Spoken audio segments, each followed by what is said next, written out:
일단 첫 번째 오늘 할 얘기 들으실 때는 꼭 첫 번째가 이거는 경제가 아니기 때문에 정답이 없어요. 사람이 10명이면 생각이 10개고 제가 말하는 게 절대 정답이 아닙니다. 진짜 절대 정답이 아니에요. 경제는 정답이 있을 수가 있어. 왜냐면 시간이 지났잖아. 시간이 지난 역사거나 시간이 지난 답이라면. 근데 오늘은 절대 정답이 없어요. 이거 하나의 생각이고 제 생각도 아니야. 많은 사람들의 생각을 모아서 겉을 잘 편하게 볼 수 있도록 얘기하는 거죠. 많은 사람들의 생각이다. 이렇게 생각하고 봐주시면 됩니다. 자, 오늘의 주제가 미중 무역 분쟁이에요. 인터넷 들어가면 너무 많잖아. 미중 무역 분쟁에 대해서. 야, 신문기사도 어쩌 그렇게 많고 레포터도 뭐가 그렇게 많니? 나 읽다 죽겠더라. 읽다 죽겠어. 미중 무역 분쟁 지금 뭐 신문도 뭐 난리 나고 기사가 쏟아져. 볼 것도 너무 많고. 자, 일단 미중 무역 분쟁을 얘기하기 전에 미중 무역 분쟁 하면은 제일 처음에 떠오르는 분이 이분이죠. You are fired로 유명한 어느 분이 얘기하셨죠. 진짜 대통령이 될지 몰랐다라고 얘기하시네. 야, 진짜 대통령이 될지 몰랐는데 실제로 대통령이 되니까 실제 그 일을 하고 있는 You are fired 말하는 트럼프입니다. 요즘에 최근에 벌어지는 미중 무역 분쟁에 대해서 얘기하려면 당연히 이분의 성향을 얘기 안 할 수가 없어요. 얘기 안 하고 어떡하겠어. 2011년도부터 자서전 같은 게 있는데 당연히 알겠지만 너도 나도 아는 거겠지만 간단히 알고 얘기하면은 간단하게 강한 미국을 꿈꾸다라고 번역을 해놨는데 Time to get tough입니다. tough. 한마디로 어려워질 준비하라는 거죠. 죽을 준비하라 뭐 이런 뜻으로 일단 저서가 시작돼요. 일단 이거잖아 이거. 트럼프 형의 그걸 보면은 항상 강한 미국을 꿈꾸다 이거는 내용을 봐요. 우리가 물렁물렁한 태도를 버리고 강경하게 나가면 미국은 다시 부국이 될 수 있다. 미국이 호구로 전락했다 느낄 때가 한두 번이 아니다. 미국이 더 많은 비용을 부담하는 것은 호구짓이다. 그래서 한마디로 옛날에 책부터 이미 자기가 대통령이 되면 얘기를 했어요. Time to get tough다. 그러니까 이 형이 자기가 얘기하는 거에서 마음에 안 들면은 옛날에 예능에서 보여줬듯이 You are fired를 실시간으로 진행을 하고 있죠. 현재. 심지어 이거를 세계 최강 백악관, 미국의 백악관에서 예능을 실제로 하고 있어요. You are fired를. 무슨 소리느냐? 보시면 알겠지만은 트럼프 행정부의 강요들을 자기 마음에 안 들면은 다 잘라버리고 있거든요. 2년에 14명을 잘랐어요. 지난해 1월부터도 8명을 자르고 자기 마음에 안 들면은 강요를 전부 자르면서 자기가 원하는 쪽으로 정책을 추진해 나가고 있는데 자, 일단 트럼프의 정책을 알기 전에 기본적으로 트럼프 형이 지금 막 정책하는 거에 대해서 서론이에요. 서론. 본론을 얘기하기 전에 막 정책하는 거에 대해서 막 지금 막 만들어낸 아니면은 급조한 럼프 형의 기분에 따른 이렇게 생각할 수 있는데 이게 사실 다 공약에 나온 얘기들이에요. 이미 다 알았지. 이런 걸 얘기할 거라는 거. 우리가 몰랐던 건 뭐냐면은 진짜 할 건 줄 몰랐어. 이게 트럼프 정책 공약이었거든? 공약이 있긴 있었는데 실제 할 줄 몰라서 공약을 읽어봅시다. 멕시코와 중국의 불공정 수출국에 고율의 관세를 부과하겠다. 리쇼어링, 미국 기업들을 미국으로 되돌아오게 하겠다. TPP 탈퇴하겠다. 이런 거 안 하겠다. 셰일, 석탄 등 화석에너지 관련 규제를 완화하겠다. 그린산업 보조금을 안 하겠다. 법인세를 낮추겠다. 이렇게 쭉 있는데 이게 실제로 말만 이렇게 하지 그냥 위야부야 넘어갈 줄 알았거든? 근데 잘 보면은 써있는 거를 다 했어. 야, 이거 진짜.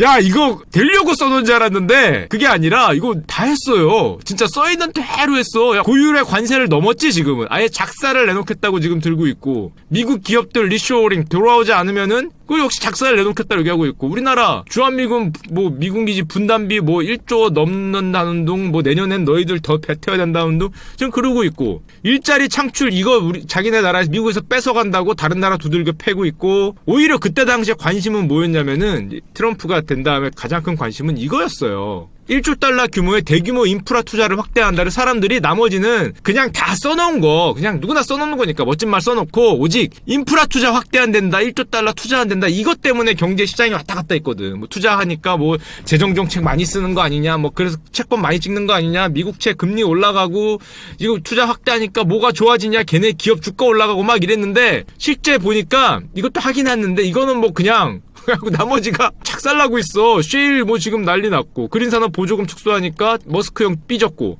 법인세율 했어요. 실제로 반으로 잘랐어. 20% 아래로 내쳤잖아. 법인세율 반 잘랐고 소득세 낮췄고 나머지를 이거는 대충 한 것 같은데 나머지를 진짜 정말 파괴적인 방법을 하고 있는데 말대로 하는 거죠. 근데 이 써놓은 걸 보면은 요걸 잘 보면은 한마디로 말하면은 대외 통상 정책은 다른 애들 좁혀서 미국한테 도움을 주겠다. 국제 경제 정책을 보면은 세금을 깎아서 상속세 법인세를 깎아 세금을 깎아서 국내 경제를 활성화시키겠다. 뭐 이런 말이거든요. 결론적으로 줄여보면은 어디서 많이 들은 경제 정책이거든. 이게 누구 정책하고 똑같죠. 사실은 똑같아요. 그렇죠. 이분이잖아요. 신문기사에 많이 나오죠. 레이거노믹스라는데 레이건, 도널드 레이건 당시의 경제정책하고 똑같습니다. 그때 보면은 일본, 독일들의 강경책 사실 하나가 더 있었죠. 그 당시에 소련, 일본, 독일의 강경책인데 소련에는 강경책을 넘어서 작살책이었죠. 소련은 강경책을 넘었지 아예 그냥 작살을 내놓는 정책이었고, 일본과 독일은 그때 당시 미국의 최대 무역 흑자국이었어. 최대 무역 흑자국을 두들겨 팬 다음에 제가 조금 이따 보여드리겠지만 레이건 시대에 일본과 독일이 골로 갑니다. 잃어버린 20년이 시작돼요. 이게 레이건 시대예요. 소련은 죽었고 일본과 독일도, 일본은 특히 잃어버린 20년 되고, 독일은 그때 뭐라고 불렸냐면은 유럽의 환자라 그랬어. 유럽의 환자. 들어봤어요? 독일 요즘에 잘 나가니까 요즘 분들 모를 수도 있는데 레이건오믹스 시대에 독일이 박살나면서 독일이 한 10년 15년 유럽의 환자였어. 독일은. 일본은 잃어버린 20년 다 죽여버린 거죠. 날라갔고. 자 보면은 작은 정부 지향, 규제 완화, 이거 비슷하죠. 트럼프 정권과 비슷하고, 세금 감면 똑같죠. 재정 지출 삭감 요거만 좀 다른데, 불법 이민자 포용 정책 이것도 다르죠. 트럼프는 완전히 요거하고 반대인데 나머지는 거의 비슷합니다. 그럼 레이건 시대가 어떤 시대였냐? 잘 모르실 테니까. 레이건이 집권하기 전에 미국을 잠깐 보면 요즘하고 비교해봐요. 경기가 안 좋았어요, 미국이. 왜냐하면 그때 오일 쇼크가 있었거든. 오일 쇼크가 있어서 물가가 막 오르고 경기는 안 좋고, 오일 쇼크 때문에 이때를 그래서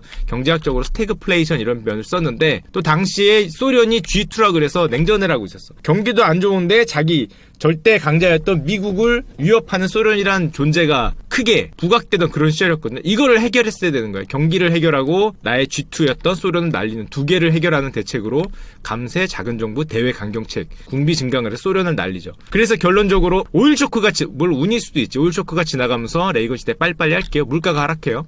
성장 정책을 세게 밀어붙이고 독일과 일본을 패버리니까, 조금 이따 다시 말씀드리겠지만 이걸로 패잖아요. 이런 걸로 이걸로 독일과 일본 등등등등을 팍 찍는단 말이야. 이걸 팍 찍으니까 걔들이 골로 가면서 성장률을 회복합니다. 근데 문제는 소련을 날리기 위해서 너무 무리를 하지. 미국도 너무 무리를 하기 때문에, 또 그때 당시에는 일본이 엄청나게 무역 흑자였어. 독일하고 일본이. 그러니까 쌍둥이 무역 적자가 유명해요. 레이건 하면은 쌍둥이 적자자. 쌍둥이 적자. 소련 날리려고 돈 많이 썼는데 강달러 때문에 일본하고 독일이 하도, 그때 뭐 일본을 팔면 미국을 사네 뭐 이딴 소리 할 때니까 무역적자, 쌍둥이 적자가 유명한데, 결론적으로 이렇게 됐지만 이건 결과인데, 경제학적으로 얘기하는 결과인데 실제 결과는 어떻게 됐을까? 그것도 결과죠. 이것도 잘 보시면 레이건 시대 때 요렇게 있었거든요. 자, 아까 얘기했던 거 조금 반복돼요. 요렇게 있었어요. 당시에 미국을 머리 아프게 했던 애들, 소련 어떻게 됐습니까?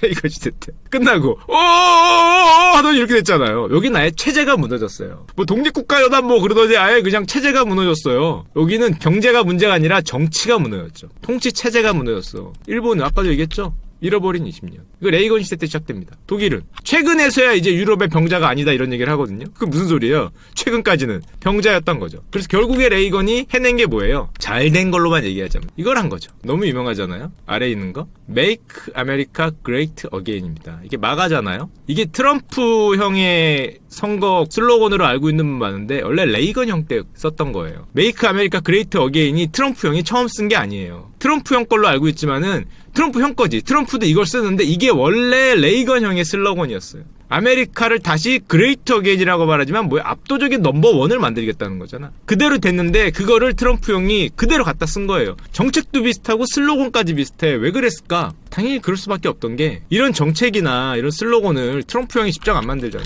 대부분 뒤에 있는 미국의 싱크탱크라는 표현을 쓰잖아요. 싱크탱크. 우리나라도 뭐 싱크탱크 있는데, 싱크탱크가 기본적으로 트럼프의 정책 입안에 자문하는 사람들이잖아. 그 사람들이 거의 대부분 헤리티지에서 많이 왔다 그러는데, 이게 기본적으로 레이건 시대 때 레이건의 정책을 짜던 애들이 트럼프의 캠프라 그러나, 트럼프 캠프에 정책 입안자로 많이 들어갔어요. 많이 들어갔기 때문에 둘이 비슷할 수밖에 없어.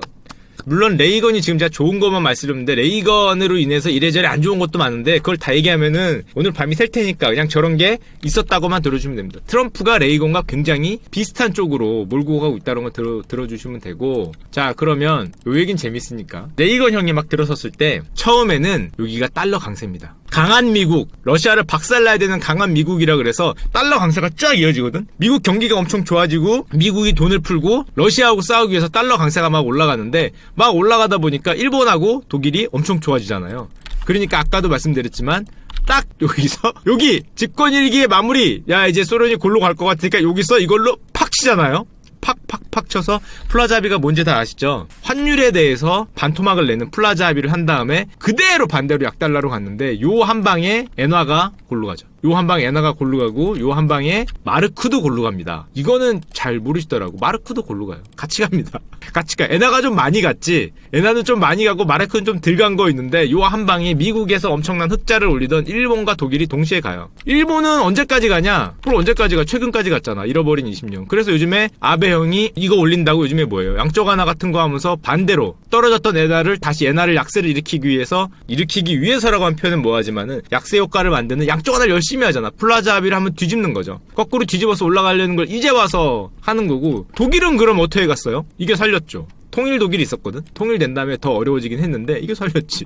야 마르크가 저렇게 골로 갔는데 갑자기 마르크를 버리고 이거를 쓰래. 어머 세상에. 얘들아 형 안 그래도 죽고 있는데 땡큐 베리 머치. 야 마르크 지금 저때 골 맞아갖고 한 방에 게다가 중간에 통일도 됐어. 나라가 헬렐레에서 환자네 병자네 하는데 유럽 통일 유로 보소 하면서 바로 개꿀 빤 다음에 이제는 뭐 압도적인 유럽의 강자죠. 이런 때가 옵니다. 이게 레이건 시대의 효과인데 자 그러면은 왜 사람들이 이 레이건 시대를 떠오르냐? 보세요. 그때는 소련과 미국이 G2 게다가 일본과 독일이 미국에서 엄청난 무역 흑자를 가지고 있었어요. 셋 다 작살났거든. 이게 중국의 무역 수지고 아래가 일본의 무역 수지입니다. 지금 중국과 미국이 신 G2로 불리죠. 게다가 일본이 그때 무역 수지가 올라간 것처럼 중국도 무역 수지가 올라가고 있어. 자, G2도 G2고 미국과 절대 강자 미국에 덤비는 세력이 생긴 데다가 무역 수지가 같이 올라가고 있고 대일본 무역수지 적자거든요. 이때 미국이 일본을 플라자 합의로 작사를 해서 이렇게 됩니다. 지금 미국 대중국 무역수지가 여기로 왔거든요. 그럼 지금은 만약에 여기랑 똑같다면 여기서 작사를 해서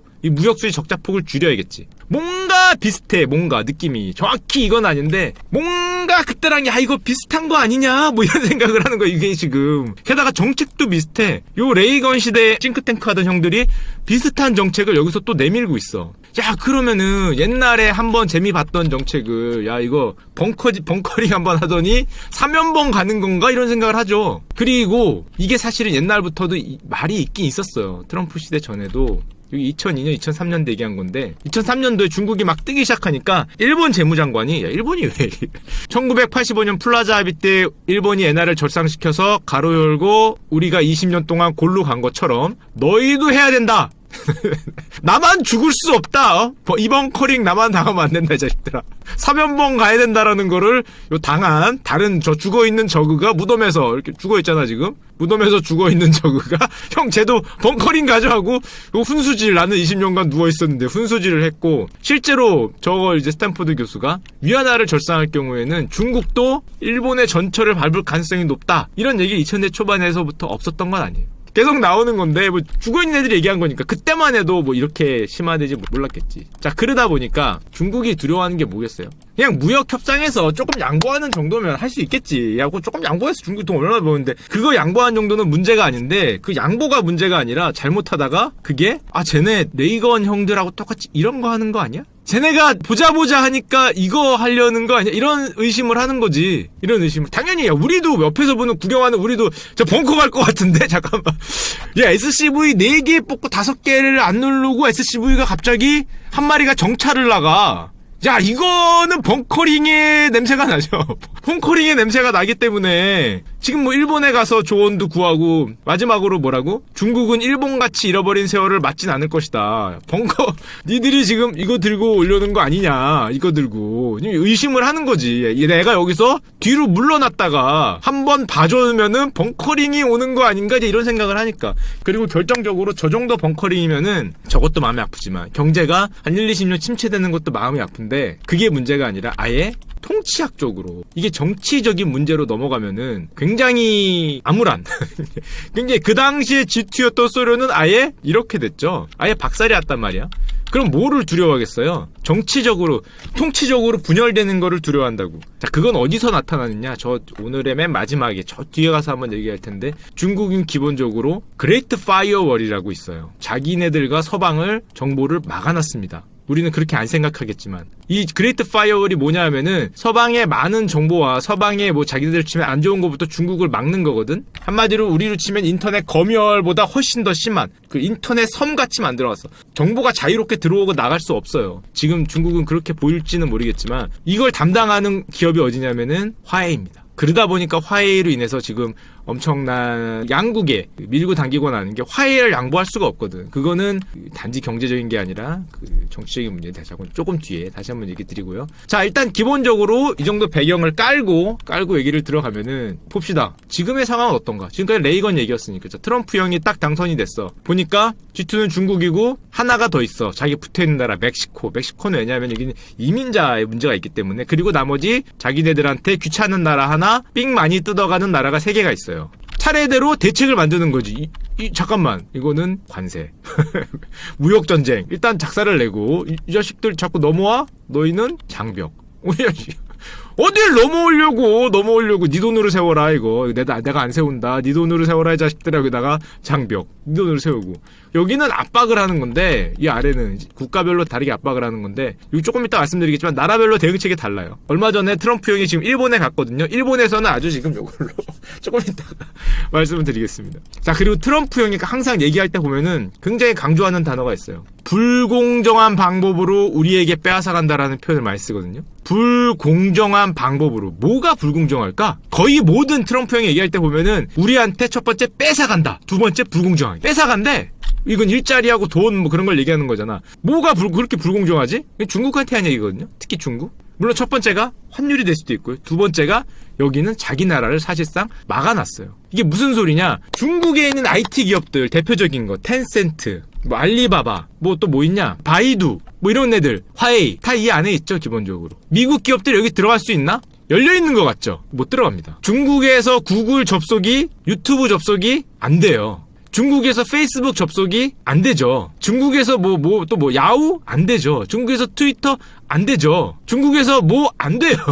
다 안 돼요. 이 기업들은 당연히 여기서 자기들끼리 힘을 기른다면 얘들은 일로 나오죠. 얘들은 일로 나와서 뭔가 팔아요. 그러니까 미국 입장에서 보면은 얘들은 자기는 막아놨고, 여기다가 문 하나 열은 거거든. 문? 자기들만 나오고 들어갈 수 있는, 아니면 미국도 조금 문 열어주고 여길로만 다녀 하는데, 이 문 열어놓고 자기들은 나오니까 이게 기본적으로 미국이 보기엔 불공정한 방법인 거야. 자기들은 안에서 다 해먹고 나와서 해가면서 우리들은 다 막아놨다. 이게 기본적으로 불공정하다고 굉장히 생각할 수 있어요.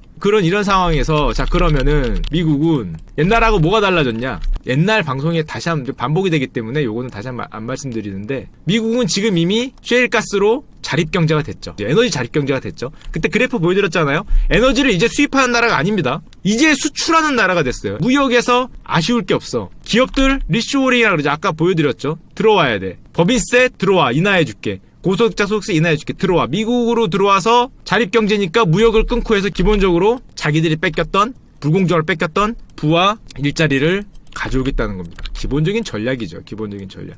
I'll bring jobs back from China입니다. 자, 그러면은 뒷페이지부터 보면은, 자, 여기 요 나라부터 얘기해보자. 일본. 자, 얼마 전이 아니지, 지금 트럼프가 일본 가 있어요. 아시는 분 아시죠? 어떻게 하고 계시느냐? 아베 형 일본 가 있어요.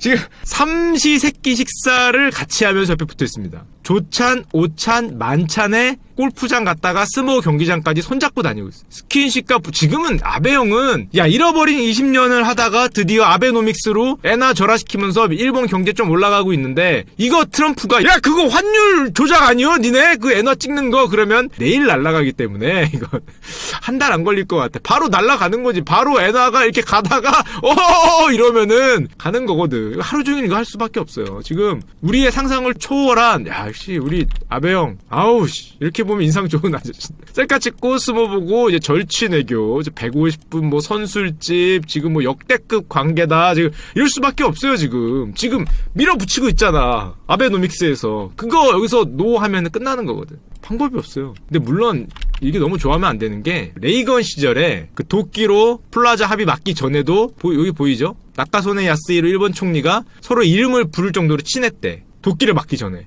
그래서 그걸 론야스 미럴이라 그러는데, 미국이 이렇게 친했음에도 뒤통수를 쳤었거든요. 뒤통수를 치고 그 도끼로 내려 찍었기 때문에 지금 우리 아베 형이 너무 좋아하면 안 된다. 모를 일이다. 도끼로 찍었던 경험이 있기 때문에. 자, 그러면 요것도 약간 우스갯소리인데, 이번에 좀 이따가 트럼프 형이 스모 경기장 갑니다. 요 스모 경기장 가서 여기 앉아서 예를 들면은 스모 경기를 구경을 하는데, 스모 경기는 저도 잘 모르는데 보면은 높은 계급의 선수가 하위 계급의 선수에게 패하면은 관객들이 자신들이 깔고 앉았던 방석을 이렇게 저 위에 2층 3층에 있는 관객들이 방석을 던지는 관습이 있대. 그래? 나도 처음 알았는데, 야, 방석을 던지다가 만에 하나 그 방석이 이렇게 날라오다가 럼프형 머리에 맞는다. 만에 하나 이렇게 방석이 날라오다가 럼프형 머리에 맞으면은 그 방석 던진 놈은 역사의 이름을 남길 거야. 역사에. 나라의 매국노라는 둥 뭐 일본인으로서는 조로의 기회인데 방석을 이거 이 이름 바꿔야 될 거야. 이민 가능성 있어요. 이민 가능성. 이걸 진짜 던졌다 맞추면. 자, 그러면은 이제 살펴봅시다. 미국과 중국이 과연 어떤 길을 걸어왔는지. 간단해요. 이건 그냥 1대1이니까.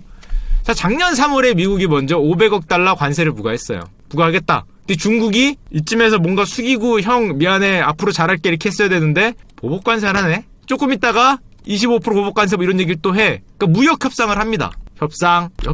협상하니까 말을 안 들어. 그러니까 미국이 2천억 불 엄청난 거죠. 보복관세를 경고해요. 그러니까 이번엔 반대로 또 중국이 340억 불 또 보복관세를 경고해요. 또 한 번 협상했는데 안 되죠. 그러니까 실제로 2018년 9월에 2천억 달러에 대해서 10% 보복관세를 부과했어요. 중국이 이걸 받으니까 또 대빠꾸 레이스를 진짜 600억 달러에 대해서 나도 하겠다. 이런 식으로 단 한 번도 숙이지 않고 500억, 300억, 2천억, 300억, 2천억, 600억 오히려 올려서 대빠꾸를 치니까 사실 2019년 1월에서 5월달 사이에 베이징에서 무역 협상을 하면서 끝난 줄 알았어. 마무리된 줄 알았어요. 미국하고 중국하고 거의 4개월 정도를 얘기하면서 베이징, 워싱턴 왔다 갔다 하면서 무역 협상이 완료된 줄 알았는데 최근에가 그게 아니었죠. 최근에 이게 갑자기 급격하게 커지는 이유가 2019년 5월에 중국이 모든 걸 뒤집었다라고 얘기하면서 미국이 무려 3,250억 달러에 대해서 25% 추가 관세. 이건 뭐 어마어마한 거죠. 지금까지 합친 거보다 훨씬 더 크게 죽을 준비해라라고 하니까 중국이 또 여기서 중간에 안 보이지만 보복한다는 얘기를 해요.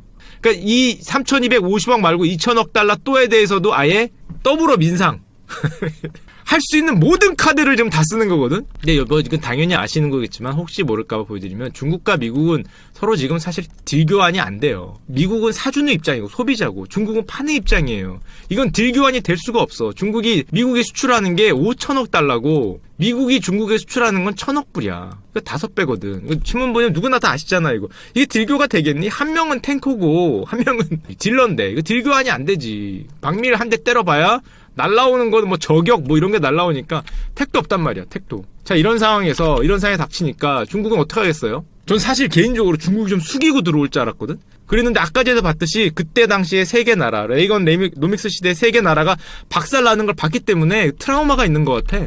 이 결사항전을 얘기해요. 합의 초안을 대부분 뒤집었다. 구조 개혁보다 고율 관세가 낫다라는 얘기를 하거든. 구조 개혁이 뭐냐? 이게 뭐예요?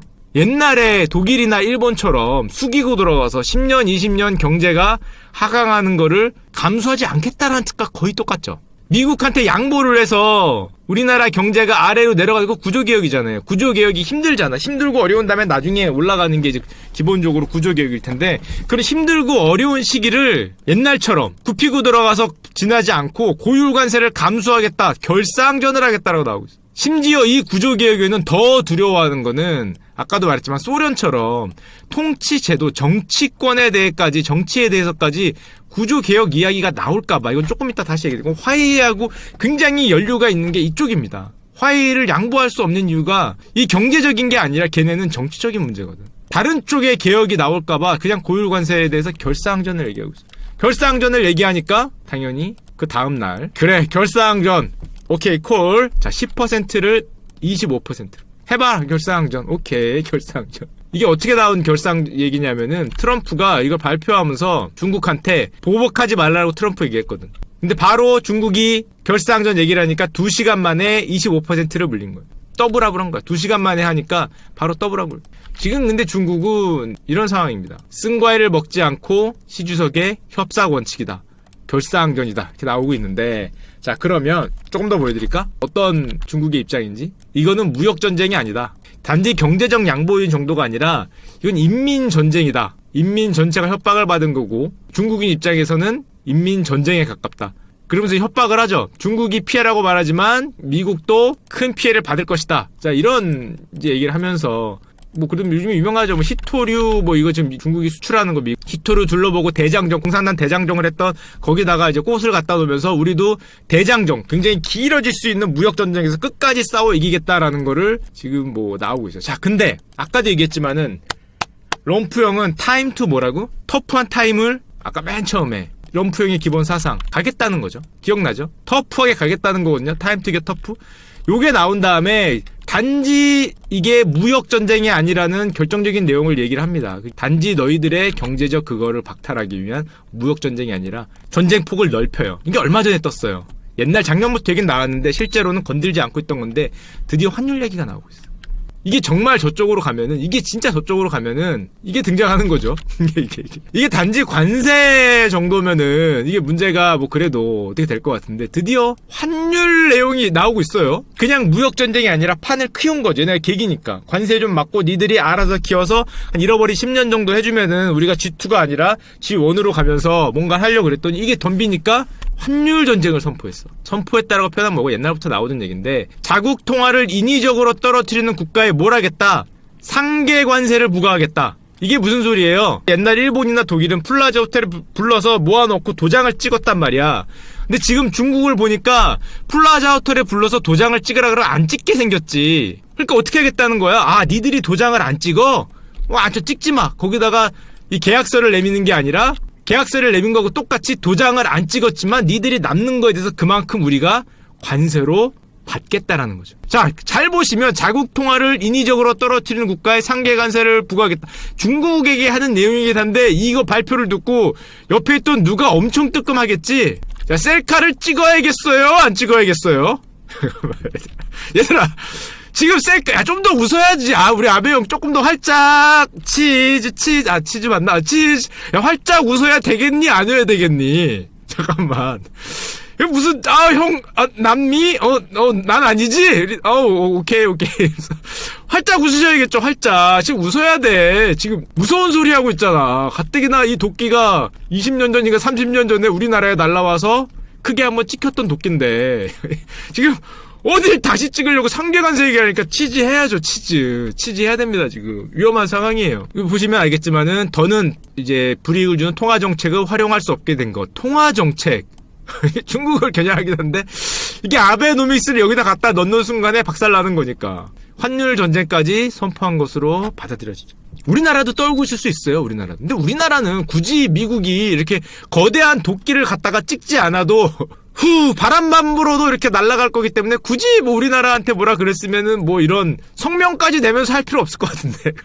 이건 뭐 그렇기 때문에 아마 우리나라가 그건 아닌 것 같고. 자, 이런 상황에서 미국 기업들이 사실은 트럼프한테, 럼프 형한테 얘기를 해요. 멈춰달라. 야, 우리 힘들다. 왜냐면은 나이키나 아디다스 이런 데, 애플도 마찬가지예요. 중국에 들어가서 만든 다음에 중국에서 만든 걸 미국으로 수출하거든요. 이 기업들이 OEM 비슷하게 중국에서 만들어서 미국으로 수출하잖아요. 그러니까 여기에 대해서 관세가 붙으면은 우리 너무 힘드니까 관세 좀 없어주세요 라고 하니까 뭐라 그랬냐면은 관세가 부담스러운 회사들은 미국으로 들어오면 된다. 그럴듯한데?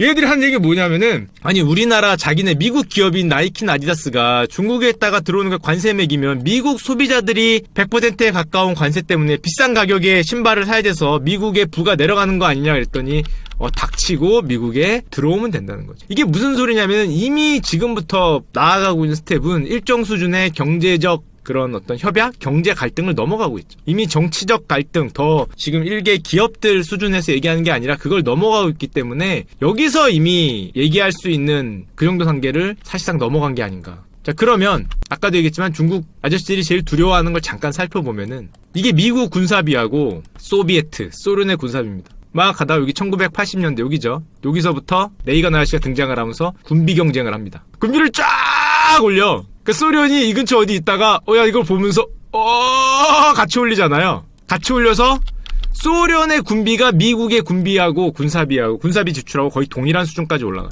어떻게 해보려고. G2잖아. G2를 유지해보려고. 이렇게 하다가 어떻게 됩니까? 요 파란색 요 라인이 여기 점점점이 근처에 있다가 이렇게 되죠. 이때 당시에 소련이 미국하고 싸우다가 전체 GDP의 20% 이상을 국방비에 배정했다가 골로 가요. 이 골로 가면서 결국에는 누가 등장합니까? 고르바초프 아저씨가 등장하면서 페레스트로이카 문을 연다. 개혁 개방의 시대를 맞아서 소련이 골로 가잖아요. 그래서 뭐 나중에는 레닌 동상이 무너져. 이거 유명한 장면이잖아요. 레닌 아저씨 동상이 무너지면서 뭐 많은 사람들이 뭐 공과에 대해서 얘기를 하는데 뭐가 뭐 공이 있고 과가 있고 공이 있고 과가 있겠지. 근데 기본적으로 이 전략을 통해서 이건 뭐 이제 역사적 사실이니까 잘했다 못했다가 아니라 역사적 사실이니까 이걸 통해서 결국에는 얘네가 뭐 많은 이유가 있겠지만 이 짓을 하다가 여기서 몇 년 버티다가 가죠. 이게 소련이 지금까지도 가게 된. 자, 그러다 보니까 중국도 알죠. 중국도 바보가 아니지. 이제 무역전쟁의 수준을 넘어가는 거죠. 전면적 경제정쟁이라고 얘기를 하는데 이거 지금 경제정쟁도 이미 넘어간 것 같아요. 중간에 잘 보시면 나오겠지만 뭐가 나오냐면은 경쟁적으로 블록화를 추진한다 이런 내용이 있어요. 기술 환율을 넘어서 복합 경제정쟁, 금융이라고 나오는데 금융전쟁이라는 말은 뭐냐면은 블록화가 뭐예요? 옛날에 기억납니까? 미국과 유럽을 중심으로 한 뭐가 있었어요? 나토가 있었죠. 옛날엔 군사니까 나토. 이쪽 소련을 중심으로 한 바르샤바가 있었죠. 이게 군사적으로 대치를 하면서 블록화가 됐는데 이제는 군사적 대치는 안 하는데 뭐가 되는 거냐? 경제적 블록을 만드는 게 아니냐라는 얘기를 나오고 있어. 경제적 블록. 한마디로 중국을 세계 경제에서 요렇게 오려내겠다는 거예요. 어떻게? 금융에 대해서도 아예 못 나오게 막겠다는 거예요. 미국 은행, 미국 증권, 미국 나스닥, 미국 S&P에서 중국 관련된 거를 막아버리면은 그게 진짜 최악이거든? 그럼 금융전쟁이에요. 왕따가 되는 거야. 미국과 중국 간의 사이에 아예 결제가 안 될 수도 있어요. 진짜 극단적으로 가면. 이렇게는 안 되겠지만 지금 금융전쟁으로 확대될 가능성을 얘기하는 수준까지 가고 있어요. 이미 무역전쟁을 넘어서서 만약에 이게 G2 간의 헤게모니 다툼으로 가면은 블록화 얘기가 나오는 거예요. 블록화 얘기. 자, 그럼 이런 의심을 하고 있거든. 실제로 된다는 게 아니야. 된다는 게 아닌데 의심을 하고 있는데 이런 의심을 자꾸 부추기는 내용들이 작년부터 나오고 있어요. 작년부터. 예를 들면은 중국의 뭐 이런 보고서에 통해서 뭐가 나오냐. 시장 경제 국가들이 도널드 트럼프 미국 대통령은 중국의 부당한 행태, 뭐가 부당한 행태 아까 말씀드렸죠. 미국은 물론 세계 경제가 더는 용인할 수 없으며 따라서 어떻게 해야 된다? 시장 경제 국가들이 연합해 중국을 글로벌 공급사슬에서 배제해야 한다. 야, 이 보고서에 이런 내용이 있대. 시장 경제 블록 때 국가 자본주의가 펼쳐지는 경제 체제 대항전. 이게 말만 경제 체제 대항전이지 이게 뭐예요, 이게? 만약에 진짜 간다면 이거 간다는 게 아니야. 계획이긴 한데 보고서긴 한데 이 냉전이잖아, 냉전. 이게 사실상 최악의 경우에 국가 자본주의 간의 경제체제 대항전, 한마디로 옛날에 군사력 냉전인데 경제 냉전을 할 수도 있다. 경제 냉전을. 지금 그거를 염두에 두고 쓴 보고서겠지. 백악관이 낸 보고서인데 아직 여기까지 가지 않았거든? 자, 이거 가면 곤란한데? 설마. 요즘에 저런 내용 때문에 인터넷 사이트 가면은 이런 것들이 짤들이 슬슬 돌아다니고 있어. 슬슬. 어떤 거? 콜드와 냉전의 시대가 온 거냐. 아직 오진 않았어요. 눈치를 채고 이제 짤들이 돌아다니기 시작해. 이거 미국이고 이거는 중국이겠죠. 아, 이건 소련이구나. 이건 중국이겠지. 요거를 그대로 올리는. 이게 곰 대신에 용이 일로 들어가는 게 아니냐. 상당히 곤란하거든. 왜 상당히 곤란하냐. 자, 옛날에 우리나라가 중요한 거니까 우리나라가 소련이 망하는 첫 번째 냉전 시대 때 어떤 일이 벌어졌는지 기억나세요? 1980년대 초반에? 기억 안 나실 것 같아서 경제사 하는 분들은 워낙 유명한 때니까 그때가 언제였냐면은 이때입니다. 여기서 1980년대 초반에 강달러 하다가 레이건이 도끼로 여기서 플라자 합의로 내려 찍잖아. 내려 찍은 게 1985년이거든요. 일본이 골로 가요. 일본과 독일이 골로 가면서 엔화가 폭등을 하고 마르크가 폭등을 하니까 우리나라는 가만히 있다가 경제 성장률이 얼마가 나와요? 와, 12%, 11% 찍습니다. 와, 이거 장난 아니죠. 뭐 소비도 난리 나고 이때가 우리나라의 최전성기예요. 경제로 따지면. 이때는 지금하고 완전히 달라요. 이때는 왜냐? 찍힌 게 우리나라가 아니었거든. 이 도끼로 찍힌 게 우리나라가 아니라 소련, 일본, 독일이 찍혔기 때문에 이 가만히 있던 우리나라는 어떤 말을 듣냐면은 당시에 그 80년대 후반이 물가도 안정되고 성장도 안정되고 국제 수지도 모두 좋은 뭐라고? 당군 일의 최대 호황이었어. 여기 당군이면 당군. 당군 일의 최대 호황이 옵니다. 당신. 지금하고 완전히 달라요. 지금 이렇게 되기 힘들지. 지금 반대예요. 지금 반대. 왜냐면 찍히는 게 중국이잖아. 옛날에 소련이고 일본 우리랑 관계없는데 지금은 찍히는 게 만약에 진짜 찍히면 찍힐지 안 찍힐지 모르겠지만 중국이 찍히면은 우리나라는 사실은 지금 중국 경제에 어떻게 보면은 엄청나게 영향이 있기 때문에 여기 찍히면 우리도 골로 갈 수 골로 가지 않을까라는 게 대부분의 생각인데 이때 당시에 1차 냉전 때 소련이 박살날 때는 당군 일의 최대 호황이었어. 나라가 10%씩 성장을 해. 10%, 11%, 12%. 미친 때죠. 이때 태어났어야 되는데. 왜냐? 우리나라 지금은 그럼 당군 일의 최대왕이 되는 지금 힘들겠죠. 왜냐? 슬슬 얘기가 나오고 있어요. 슬슬. 무슨 내용이? 앞으로 만약에 트럼프가 일본과 유럽, 캐나다, 멕시코 우방이죠. 자기들 우방, 미국의 우방, 일본과 유럽에도 시장경제 블록의 의무, 이게 한마디로 중국과 관련된 블록과 세계를 분리하겠다는 거잖아. 신냉전, 신경제냉전 비슷하게 가서 시장 경제를 블록을 해버리면은 미국 쪽에 속해 있는 블록에는 의무를 지운다는 거야. 무슨 의무를? 중국의 우회 수출 같은 걸 하지 못하게. 만약에 블록을 지으면 똑같죠. 옛날에는 소련 쪽에 있는 쪽에 여행도 못 갔잖아. 이게 무슨 말이에요? 중국의 우회 수출을 하지 못하게 하겠다고. 우리는 한국에 대해서는 니들 우리 블록에 만약에 들어올 거면은 이쪽과는 뭔가를 막아라라는 요구를 할 것으로 당연히 보이지. 근데 문제는 우리는 중국의 수입 1위 상대국이자 3위의 수출 상대국. 중국 수입의 9.5%를 공급하는 게 우리나라 한국이에요. 우리만 봐달라고 하기에는 등치가 너무 커. 지금 이게 지금 걱정인 거잖아. 우리만 봐달라고. 그렇다고 미국 쪽 말고 중국 쪽 블록에 가자니 또 박살날 것 같고, 이쪽 블록에 가서 저쪽 블록과 뭔가 끊기면 와, 이거 문제가 커질 것 같고. 지금 자동차도 자동차인데 뭐 관세 부담이 10배가 될 수 있다. 만약에. 더 심각한 문제는 반도체. 지금 반도체가 한국이 생산한 반도체의 40%를 중국에 수출합니다. 만약에 이거에 지금 미국의 232조 뭐 조항 얘기하는데 이런 조항을 걸고 넘어져서 중국이 미국의 첨단기술 추격하는데 가장 절실하게 필요한 반도체를 한국이 만약에 중국에 넘는 거를 막는다. 만약에 막는다. 이거는 만약에 이렇게 됐다는 게 아니야, 얘들아. 상상이야, 상상. 이 기사도 지금 걱정을 하는 거지. 지금 이게 상상이에요. 만약에 진짜 블록화가 되면은 신경제냉전으로 이렇게 블록화가 만약에 돼버려서 이 양쪽 블록 간에 넘을 수 없는 4차원의 벽이거나 넘기 힘든 벽이 생기는 순간에 우리나라는 정확하게 이 양쪽의 가교 역할을 굉장히 크게 하는 나라거든? 이 가교를 끊겠다는 거잖아. 정확히 우리가 가교인데 어떻게 보면은 우리가 하는 게 비교적 굉장히 큰 가교, 야 무려 중국 수입의 10% 가까이를 공급하는 가교인데 그거 자른 야 옛날에 소련하고 할 때는 우리가 단군 일의 최대 호황이라는 말이 나왔는데 이거 단군 일의 최대 불황도 아닐 것 같고 모르죠. 이게 앞으로 어떻게 진행될지 모르겠지만은 게다가 문제는 이 당시에 옛날에 우리가 굉장히 단군 일의 최대 호황이 됐던 이유 중에 하나가 그때 당시에 도끼를 이 형들이 맞아줬잖아요. 그래서 우리가 간 거거든. 근데 지금 만약에 블록을 만들어, 만약에 진짜로 될지 안 될지 모르지만 미국이 블록을 만들어 중국 블록하고 경제 신냉전을 선언해. 이 형은 어디로 갈까? 너무 당연히 미국 쪽 블록에 가겠죠. 당연히 중국 쪽 블록에 갈 이유가 0.1%도 없어요. 이 나라는. 옛날에는 처음에 1차 소련 때 도끼를 맞았던 거는 우리 이 형들이 맞아서 우리가 굉장히 반사이익을 봤는데 이제 반대로 이 형이 완전히 이쪽에 가버리고 우리가 만약에 도끼를 맞는 입장이 되면은 이 형이 반사이익을 받을 수 있는.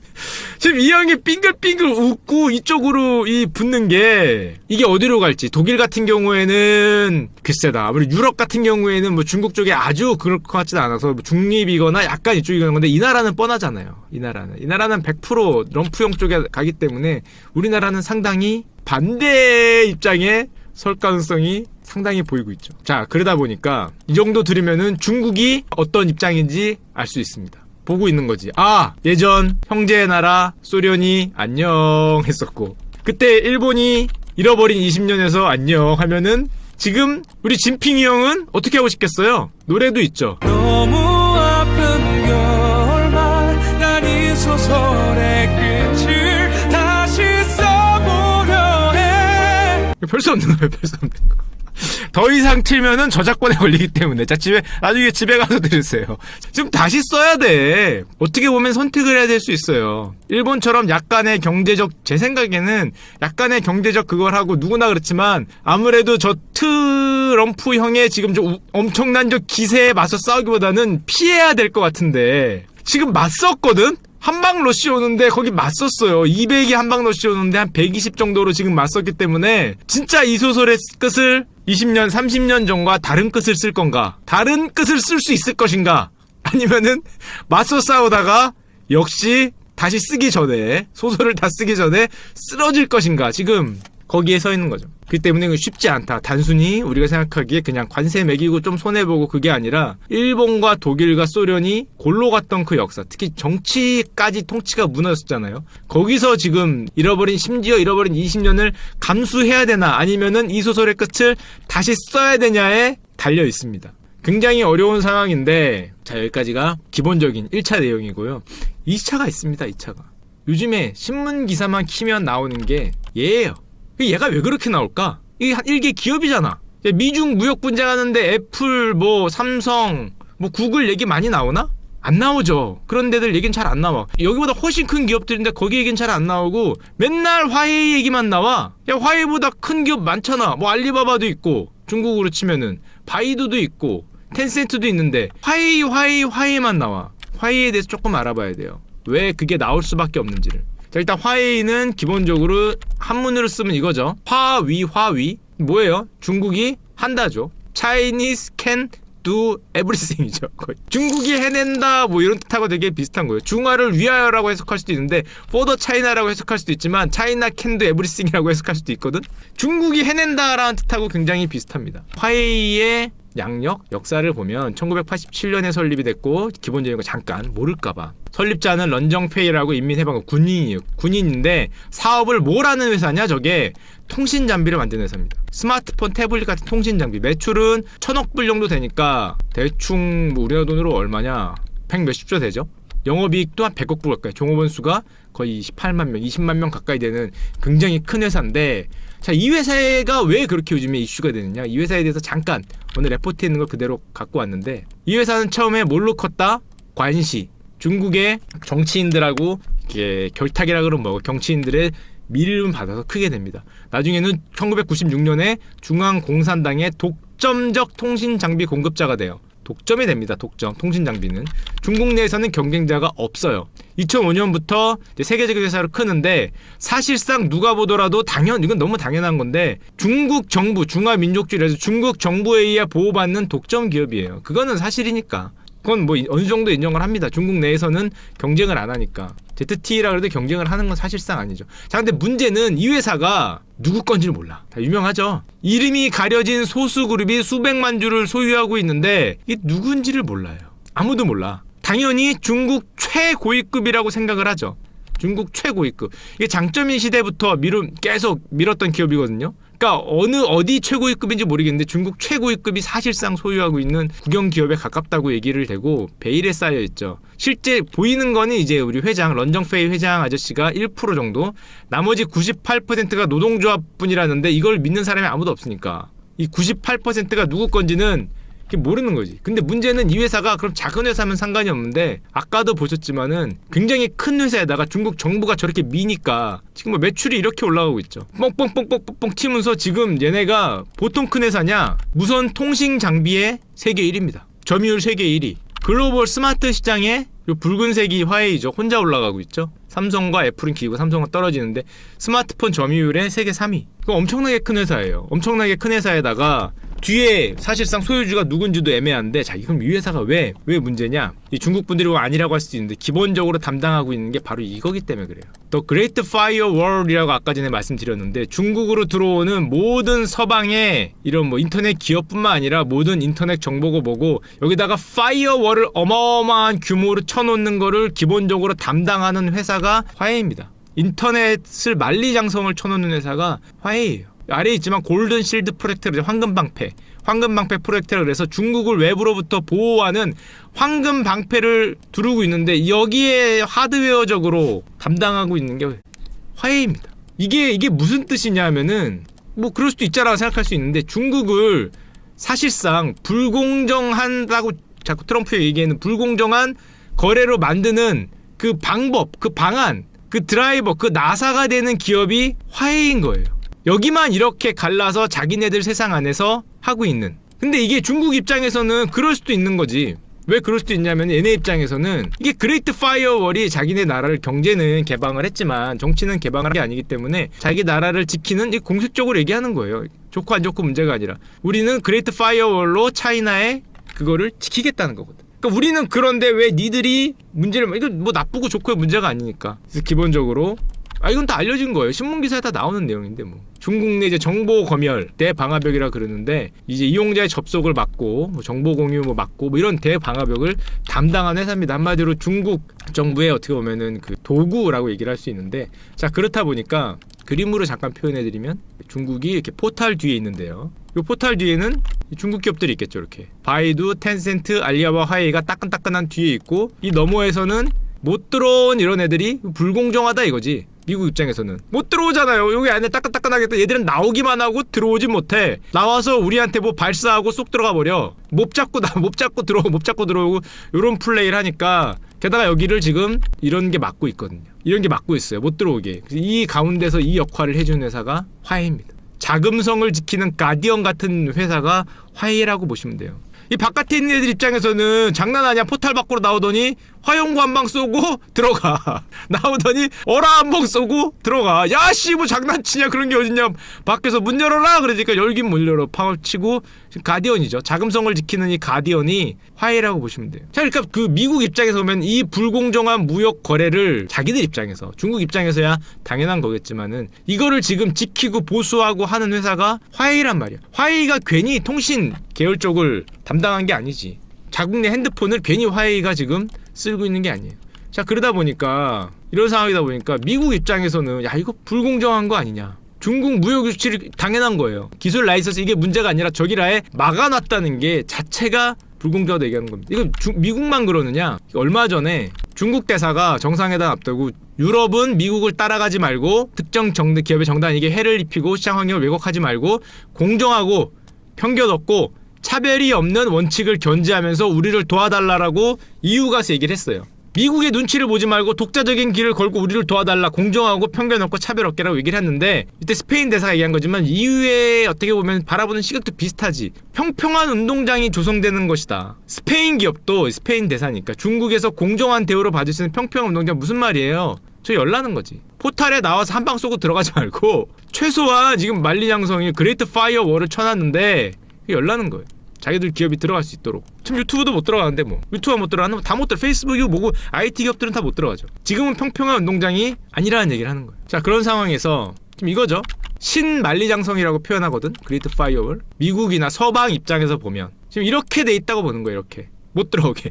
옛날에는 얘들 오랑캐라 그러지. 오랑캐를 이걸로 막았어요. 만리장성으로. 근데 이제는 이걸로 안 막지. 이런 걸로 안 막고 인터넷 만리장성으로 막고 있거든. 못 들어오게. 이거랑 똑같은 역할을 하는 겁니다. 이 새로운 만리장성을 담당 보수하고 있는 가디언으로 보고 있죠. 그렇기 때문에 일개 기업의 문제인데 뭐 트럼프 형이 나와서 얘기하고 진핑 형이 나와서 얘기하는 게 일개 기업의 문제가 아니라는 거지. 저거는 쟤네는 여기를 여냐 안 여냐 어떻게 보면은 근데 중국 정부 입장에서도 오히려 무역 전쟁보다 화웨이 건은 더 양보하기 힘든 게 저거는 통치의 문제야. 통치의 문제. 무역 전쟁은 그냥 잃어버린 10년 할게. 우리 통화 좀 뭐 어떻게 해봐. 통화 좀 조금 낮추고 수출 덜해서 경제적으로 손실 좀 보자. 그러면은 뭐 진핑에 관한 불평 불만이 좀 나오겠지만 어떻게 무마하고 한 5년 7년만 버틴 다음에 나중을 기약할 수 있는데 이 문제는 그걸 넘었어요. 화웨이 문제는 몇 년 양보하는 게 아니라 이거를 오픈시키라는 문제는 이거는 진짜 힘든 거죠. 중국 입장에서는. 이거는 오픈시킬 수 없지. 지금 현재 어떤 통치 이데올로기상. 그렇기 때문에 화웨이 문제는 오히려 저거보다 더 풀기 힘들지 않을까. 개인적으로. 어떻게 됐냐? 여기 나오죠. 이거 아까 제 앞에서 본 전면적인 전쟁으로 만약에 간다면은 화웨이 쓰지 말아라고 동맹국 전체에다가 요청을 하죠. 한국에도 요청을 해요. 근데 한국은 문제는 화웨이를 만약에 미국처럼 막아버린다. 우리가 막아버린다. 그럼 중국이 가만히 있겠니? 나라가 일어나서 우리나라 정부가 미국이 압박을 넣으니까 야 우리나라 모든 기업 화웨이 쓰지 마라고 얘기하는 순간에 중국이 가만히 있겠니? 바로 보복을 외치겠죠. 보복을. 한국이 미국을 따라서 화웨이를 제재하면 감당 못할 파국을 받는다 뭐 이런 얘기를 해요. 이게 공식적으로 중국 정부가 얘기한 건 아니야. 그냥 중국의 한 신문이 얘기하는 거야. 한 신문이 얘기하기 때문에 이게 절대로 공식 입장이 아닙니다. 하지만 우리가 진짜 미국에 따라서 화웨이를 저런 식으로 아예 100% 제재하면은 중국이 들고 일어날 가능성이 있거든. 굉장히 어려운 문제. 한국이 지금 상당수 수출을 중국에 의존하고 있는 상황인데 미국에 동참한다면은 감당하기 어려운 상황이 초래할 거. 이건 말은 맞지. 만약에 중국이 진짜 100% 뭔가 제재를 하면은 감당하기 어려운 상황이 초래될 거긴 한데 우리나라 지금 굉장히 어려운 상황이에요. 예전보다. 이 시소를 잘해야 되는. 시소를 이렇게 공식 입장 아니에요. 공식 한 신문 매체가 지금 지들 나름대로의 뭐 그냥 망상일 뿐인 거를 올려놓은 건데 그럼에도 불구하고 듣고 있는 우린 무섭지. 듣고 있는 우리는 우리 무슨 죄 있다고. 그리고 아까도 말씀드렸지만 화웨이가 이런 통신, 이런 핸드폰 이쪽 회사인 게 우연이 아닙니다. 이게 뭐예요? 둘 다 정보죠. 정보가 들어오고 나오는 통로란 말이야. 이 통로를 중국이 그레이트 파이어월로 통제를 하기 때문에 화웨이가 이쪽에 있어서는 중국 내부에서 뭐 최강자일 수뿐이 없어요. 이걸 뭐 중국이 가만 두질 않을 텐데, 중국 정부가. 게다가 지난 2017년에 화웨이 문제가 본격적으로 등장하게 된 기본 이게 뭐였냐면 2017년에 중국이 국가정보법이라는 걸 발표합니다. 뭐 들어보신 분들 많을 거예요. 이게 무슨 말이냐면은 국내외에서 추진되는 정보 공작 활동은 모두 다 법적인 근거가 있다라는 거예요. 한마디로 국가를 위해서 국내뿐만 아니라 국외에서 추진되는 모든 정보 공작 활동에 대해서 중국 정부는 누가 됐던 간에 거기에다가 일리걸이 아니라 리걸하다는 법적 근거를 부여할 수 있는 법입니다. 이게 2017년에 나왔는데 국내외에서 개인이나 단체를 거의 무제한으로 감시할 수 있다. 외국이나 외국 단체도 마찬가지예요. 정보기관에서 이들을 감시 조사할 수 있다. 조사 범위가 어느 정도이냐? 너무 포괄적이다. 그리고 결정적으로 중국 전체가 중국 정보기관 활동에 협력하는 것을 의무로 규정했어요. 이게 무슨 소리냐면 이제 중국 정부가 요구를 하면은 중국에 있는 모든 기업들은 중국 전체는 협력하지 않으면은 법적 위반이 있다는 거예요. 그러니까 화웨이도 그렇고 뭐 텐센트도 그렇고 알리바바도 그렇고 협력을 해야 되는 거예요. 중국 법령 자체로. 법령에 따르면. 그러니까 이게 백도어를 이런 식으로 이게 지금 이게 비즈니스 블룸버그에 실렸던 건데 이게 백도어 칩이라는 거잖아. 이게 맞는지 안 맞는지 모르겠어요. 얘네가 해킹을 위해서 백도어 칩을 심었다라고 이제 미국이 화웨이를 비난하잖아요. 그게 맞는지 안 맞는지 모르겠는데 실제로 내가 뭐 그 확인할 수 없으니까 화웨이는 아니라 그러고 기술 실수라 그러고 미국은 백도어 칩을 심었다 그러는데 화웨이가 실제적으로 백도어 칩을 심었다 그래도 법령 위반이 아닙니다. 법령 위반이 아니에요. 만약에 심었다는 게 아니라 나는 그거 내가 어떻게 알아. 화웨이는 기술적 실수라고 하니까. 무슨 뭐 백도어가 예전에 뭐 유럽 어디에서 뭐 발견되고 뭐 저런 칩이 발견되고 했는데 실수로 해결이 됐고 외부로 나가는 거 저런 거에서 백도어가 없다라고 얘기를 하기 때문에 여기에 대해서는 실제로 없을 수도 있죠. 없을 수도 있는데 문제는 얘네가 심는다 그래도 중국 내부의 법률에 따르면은 이게 위반이 안 될 수 있다는 게 이제 문제라는 거지. 그리고 몇 개 더 얘기 드리면은 저 화웨이가 중국 정부가 추진하는 하늘 그물 정책이 있습니다. 들어보셨죠? 텐왕, 우리로 치면은 천라지망.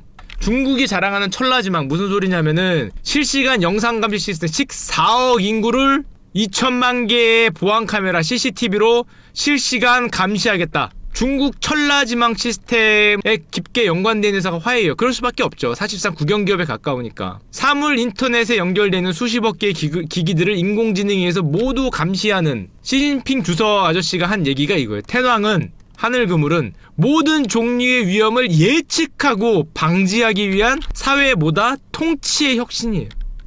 위험이 발생한 다음에 대처하는 게 아니라 위험을 예측하고 방지하는 거야. 그게 사회 통치를 하기 위해서. 예측하고 방지한다. 이거 뭐가 생각나는데? 여러분들도 생각나죠? 우리 토명이 마이너리티 리포트에 아직 범죄자가 범죄 안 저질렀는데 갑자기 요 누워있던 세 명이 오 하면서 아직 범죄 안 질렀는데 저 새끼가 범인이에요 그러잖아. 그러면은 달려가서 잡죠. 저 새끼가 범인이에요 그러잖아. 세 명이 머리를 감싸고 회의 끝에. 그러면은 지나가던 사람은 전 아무것도 안 했는데요. 그러면 우리 타명이 닥쳐 이 새끼 하고 연락이 두들겨 펴면서 이렇게 해서 잡혀가잖아요. 야 나 아무것도 안 했는데 그러면은 봤어 내가. 그러면 나 안 했는데 어떻게 봐. 그러면은 미래를 봤다. 딱 이렇게 보니까 인터스텔라죠. 미래를 보니까 이 새끼요 이 새끼 그러니까 뛰어들어가 잡잖아요. 미래에 대해서 예측 감시 방지하는 거잖아. 오, 야, 이 마이리티포트에 이게 현실화되는 거죠. 예측하고 방지한다. 모든 사람한테 이거를 뭐 좀 전문적으로 용어로 이제 사회 신용 시스템이라 그러잖아요. 14억 국민을 24시간 모니터링해서 불량 시민은 불이익을 주는 정부 정책이 우호적인지 적대적인지 뭐 이런 얘기를 하는데 국민 전체한테 등급을 매길 수 있다는 거예요. 실제로 진행이 되고 있습니다. 이거는 실제화돼 있어요 이미. 이런 뭐 8개 업체에 라이센스를 주고 이 사회 신용 시스템을 테스트하고 있어요. 물론 중국 정부의 공식 입장은 이게 정치적인 거에 쓰이는 게 아니라 진짜 신용도나 사회 안정을 위해 쓰이는 거긴 하지만 악용될 수 있다는 게 문제겠죠. 악용이 안 된다면은 뭐 모르겠어요. 그러면은 뭐 좋은 쪽으로 쓰일 수도 있을 것 같은데 악용이 될까봐 문제를 삼는 거겠지. 자, 그러면 이런 상황에서 미국이 어떻게 해야겠어요? 중국의 화웨이에 대해서는 그냥 넘어갈 수가 없겠죠. 지금 무역 전쟁에 환율 전쟁을 넘어서 뭐 블록으로 가면서 중국하고 신냉전을 연다 뭐 이렇게 아주 극단적인 데까지 갈지 안 갈지 막 그러고 있는데 이걸 지금 받을 수 없다. 중국의 가디언에 가까운 앤데. 그러니까 당연히 거래 제한을 합니다. 이거 안보의 문제다. 통신 안보의 문제이기 때문에 우리 통신 안보를 도청할 수도 있는 한다는 게 아니라 할 수도 있기 때문에 거래 제한 기업 명단에 올린다 그랬는데 이게 문제가 아니라 불과 얼마 전까지 이 정도였지 않았거든요. 근데 요즘에는 한술 더 떴지. 뭐라고 떴냐면은 아예 국가 비상사태를 선포하고 외부의 뭐로부터? 적으로부터. 야, 표현 싫어하냐? 외부의 적으로부터 미국 정보통신기술과 서비스를 보호한다. 국가 비상사태를 선포했어. 외부의 적이 누구겠어? 특정 회사를 적어놓진 않았겠지만 중국 화웨이를 아예 외부의 적으로 얘기를 하고 아예 국가 비상사태로 금지했어요. 이제는 옛날에 화웨이 칩 쓰고 안 쓰고를 경제적인 문제로 그냥 관세 뭐 이 정도 무역전쟁에서 얘네한테 관세 안 내서 그게 아니라 이거는 국가적인, 이거 만약에 거래하면은 잘못하면 간첩이 될 수도 있는 상황으로 가고 있어. 적이기 때문에 경제적인 문제가 아니에요. 이제 정치적으로 완전히 넘어갔기 때문에 이게 만약에 거래를 하면은 지금 아직 그 정도까지는 아니지만 좀 더 발전을 하면 마치 소련의 그 뭐야 예전에 소련의 뭐 그런 애들하고 FBI가 아니라 KGB하고 거래한 것처럼 나중에 영화에서 무슨 간첩처럼 나올 수도 있어요. 거의 KGB 취급을 하는 거잖아. 사기업의 탈을 쓴 KGB 취급을 하는 거예요. 지금 국가 비상사태로. 만약에 그렇게 되면은 이렇게 되기 때문에 지금 각 기업들이 이적행위가 될 수 있는 거지. 이제는 뭐라고 얘기를 할 수 있는 단계가 아니죠. 기업들은 그냥 구글 안드로이드 운영체계 사용을 금지했어요. 구글이 안드로이드 운영체계 업데이트 접근을 화웨이한테 막았어. 웬만해서 막지 않거든. 이거는 사실상 이제 경제적인 문제가 아니라 정치적인 문제로 넘어왔기 때문에 미국 기업으로서는 이거를 더 이상 건드릴 수 있는 게 아니야. 막겠다는 거지. 물론 지금 아직 유예 상태인 것 같긴 해. 아직 지금 얘기하는 게 다 지금 막 실행되고 있는 게 아니라 이렇게 갈 수도 있다는 겁니다. 미국 주요 기업들이 화웨이의 부품 서비스 공급을 전부 중단하고 있어요. 인텔 중단할, 퀄컴, 브로드컴.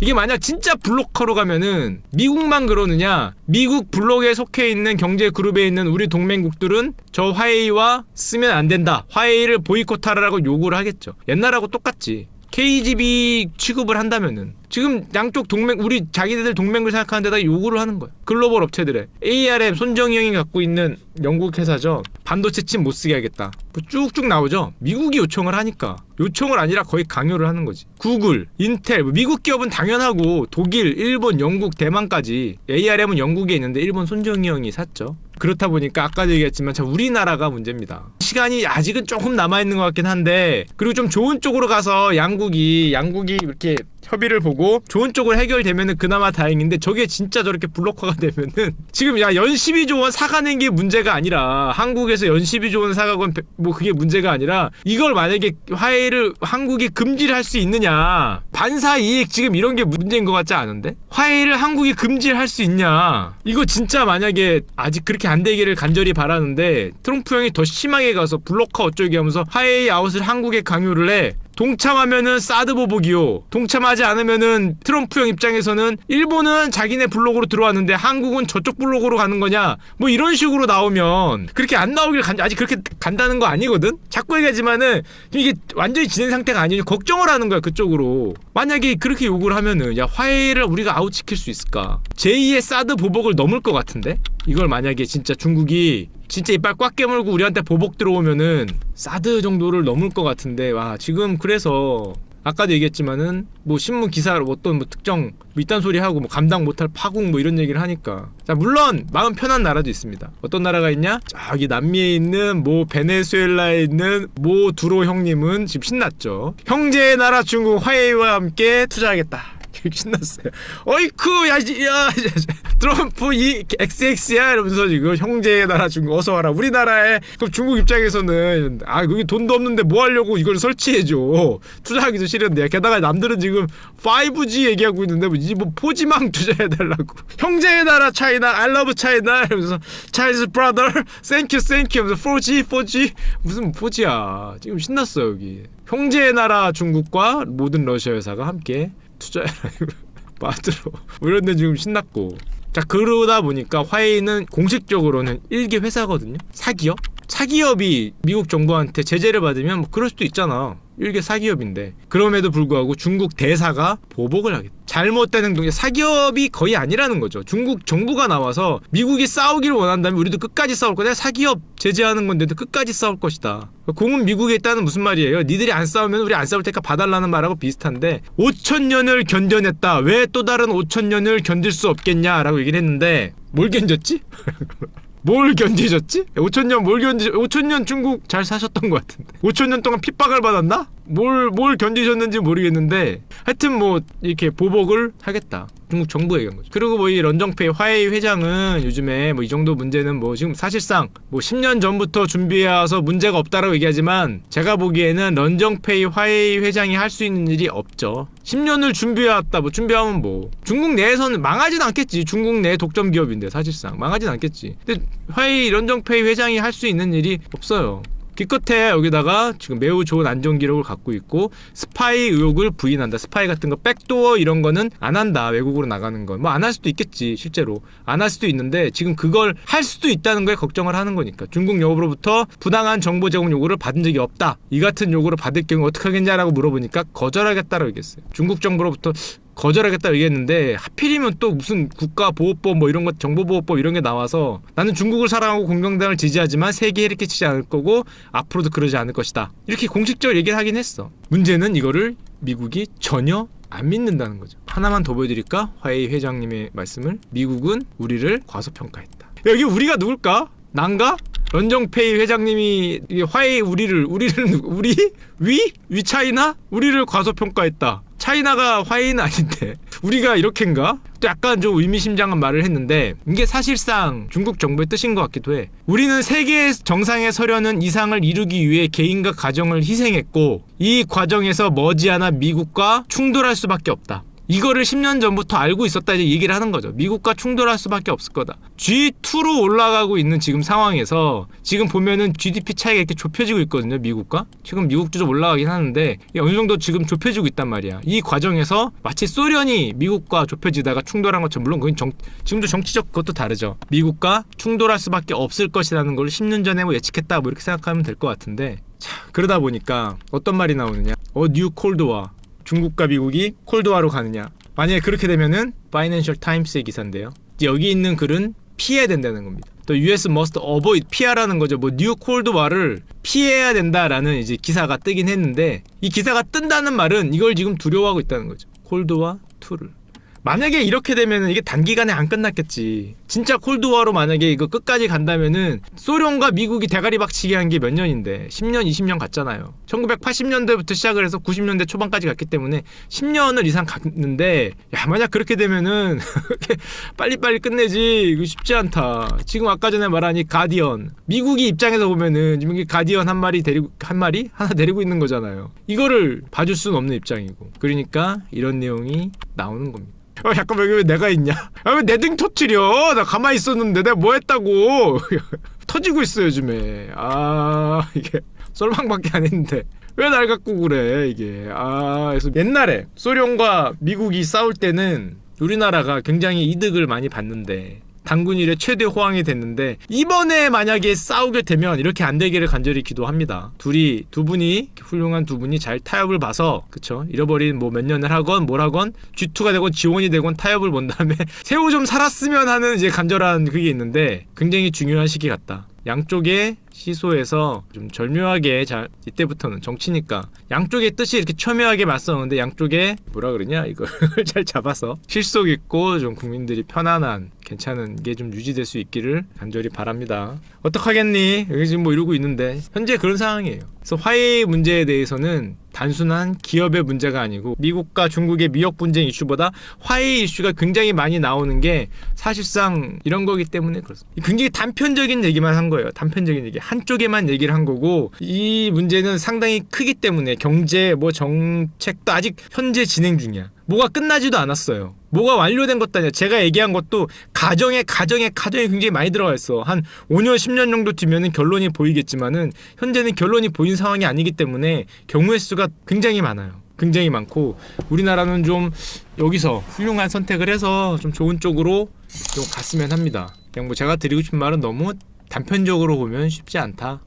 제가 뭘 알겠습니까? 틀린 말도 많이 하고 겉핥기 있는 말도 많이 한데 하나하나의 이슈로만 보지 말고 크게 보면은 그 와중에서 진행되는 거기 때문에 좋은 시간 되세요. 자러 가자. 안녕.